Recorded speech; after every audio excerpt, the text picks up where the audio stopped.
Hi, thank you for stopping by. I really appreciate you coming to check out my work. If you're new here, thank you so much. Please don't forget to subscribe so you can see all my cards as I make them.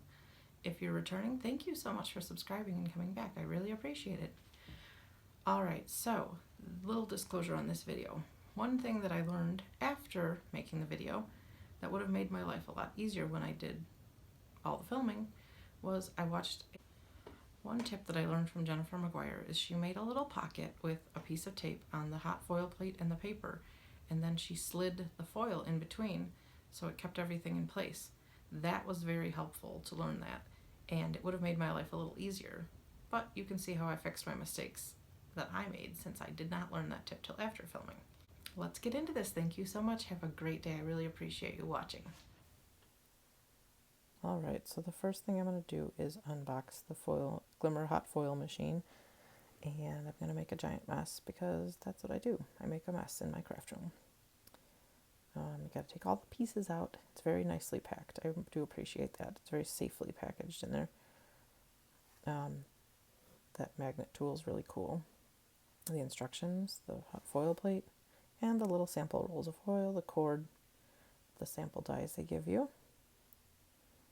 And then it's time to read the instructions. I'm going to register it so I get my discount because I need some more plates, of course. Alright, then I have everything all set up. I tried to get a nice wide shot so everybody could see my big shot and all my hot foiling equipment. They're all set up nicely. I cleaned off my desk just for this. And here I am, not doing a good job of cutting the foil. It's taking me way too long because I have no idea what I'm doing, even though I read the instructions, and I've watched all the videos from Jennifer McGuire and Christina Werner. I still struggle. But isn't struggling a part of crafting when you're starting a new task you haven't tried before? I guess it is. So I have the hot foil machine all heated up, and of course I didn't read that part of the instructions to leave the piece of the die on there long enough before I took it off, but it still worked out. And this point is where the tape situation would have helped, because as I put it through the big shot, everything slid around, and it most likely would not have if I had taped it all together like Jennifer McGuire showed in her videos. That apparently that part I watched after I filmed this.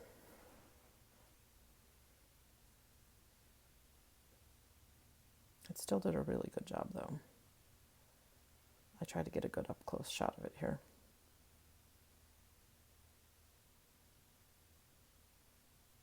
Peeling off the foil, look at that. So this is the one that I made a mistake on because it slid around, and I will show you how I fixed that and turned it into a pretty card, even though it kind of got messed up.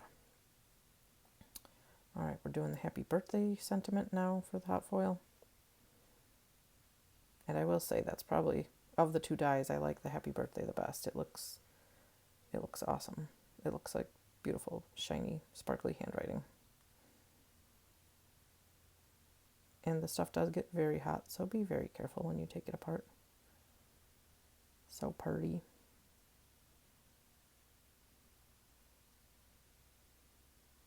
Alright, we're going to keep foiling some more stuff.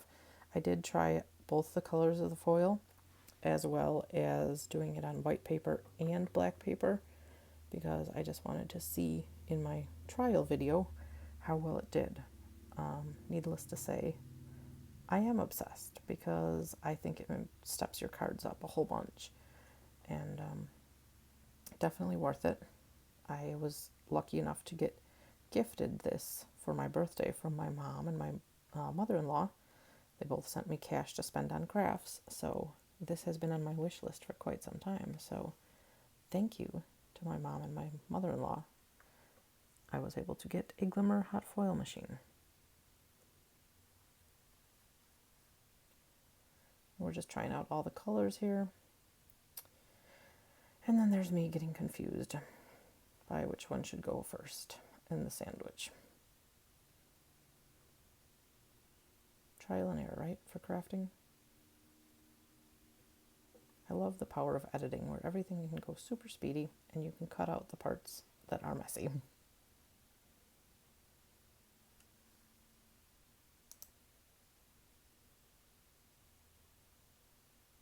Alrighty. And here's the great reveal. I love the reveal moments. Ta-da!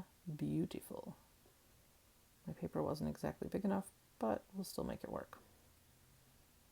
And I do turn all these into cards and show them all at the end of the video. So keep watching to the end to see all the beautiful cards that I make with these hot foil samples I did.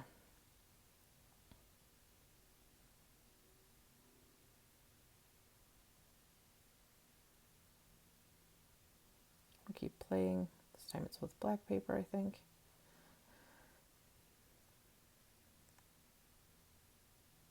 Speedy, speedy. Running it through the Big Shot twice definitely helps the foil stick better. Turns out really pretty that way.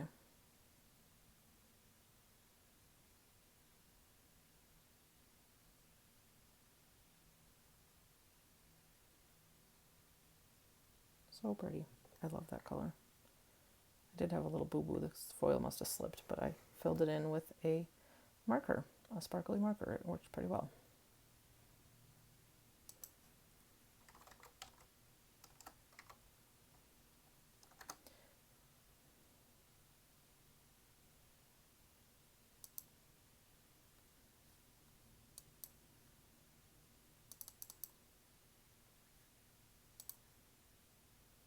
Still just playing around, using all the samples up. At some point during my filming of this, my kids actually came in and they wanted to craft, so I had to turn off the hot foil machine and put it out of their reach because we don't need 4-year-olds playing with a hot foil machine. But that will probably be my next video, is crafting with kids. Crafting with kids is so much fun. They just love helping. I really enjoy when my little kids come in and play. But of course we had to put the foiling machine away because we don't want to burn their little cute hands. My kids always love to help out with crafts. And let's see how this one turns out. Beautiful! I definitely need to place an order to get some different colors of foil now. I thought I would only want to use the 2 basic colors that came with it, the kind of rose goldish and the silver. But now I think I saw some definitely like holographic looking ones that Jennifer McGuire used recently. And I definitely want to get some of those because those are pretty cool and I love holographic stuff. So I definitely learned a few things after I recorded this video, like the fact that you're supposed to put the die on there and wait for the timer to go off after you push the button. So yeah, definitely a learning curve here with this thing. But I was amazed at how well it turned out. There were some spots, I think I show towards the end of the video, where some extra foil got on there because I didn't cut it close enough to the die. And I was able to use my mono sand eraser and clean that up. So that was pretty awesome. Yep, there's another one. It turned out really pretty. It's hard to see on the camera, but at the end of the video I'll be showing a collaboration basically of all the cards that I made, because I did actually turn all these hot foil pieces into cards before I stopped crafting for this video, which is amazing because usually if I craft pieces for cards, I generally just leave them as pieces and then they sit for a long time in the craft graveyard, as we know. But this one, I hurried up and whipped them all into some cool little cards. I had so much fun. I didn't want to like cut any of this out because I had such a blast playing with the hot foil machine.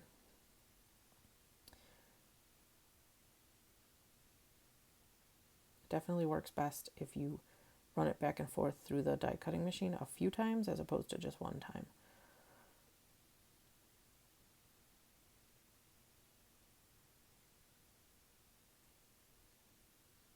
Pretty, pretty, pretty. I definitely like the layering effect of using 2 different colors. I guess it's not layering, it's just inlay type of thing. There I'm using the eraser to get off the extra foil so I don't waste my efforts there with that piece. And it took a little bit of effort, but it was totally worth it because it worked. It took off all the excess foil. And here I am turning that one into a card. I think that card was like 4 by 4 1/4 maybe. So it was a little bit different than a normal size. But a trick that I saw used one time was that if you take a normal size envelope, you can actually put glue in it and glue it shut so the card won't slip around in there, but it's still the normal size envelope and your card won't slip around. So you glue like a spot on one end of the card or the envelope so that the card doesn't slide around. It's worth a shot. Or you can make a custom envelope, which I have done with pattern paper. I really like how this card ended up turning out. I used a very old sentiment from Stampin' Up! And I stamped it right there in the center because that happy birthday hot foil sentiment was the only one that I have. It came with hot foil machine. So basically I just layered that on a piece of black cardstock for a card base, custom card base, because 4 by 4 1/4 is not a normal size for a card. I glued it on, and then I put a piece of white cardstock on the inside so it would be ready to go to mail to someone.